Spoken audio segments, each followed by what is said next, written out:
Marcos City versikulo 6 hangtod diri sa 8 igsoon nag-ingon.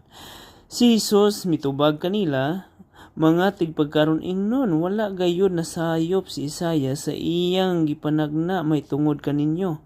Sumala sa nahisulat, kining mga tawhana nagpasidungog kanako sa pulong lamang, apan ang ilang kasing-kasing halayo kanako. Kawang lamang ang ilang pagsimba kanako, kay ang mga sugo nga hinimo lamang sa tao ilang gitudlo nga balaod kuno sa Dios. Og mitdugang si Jesus sa pag-ingon, gisalikway ninyo ang mga sugo sa Dios ug mao hinuoy inyong gituman ang mga pagtulon-an nga iya sa tao. So igsoon, daghang salamat sa tanan nga nagtan-aw niini.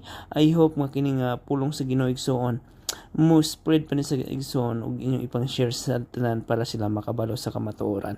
Daghang salamat, ang Dios magapanalangin kanatong tanan.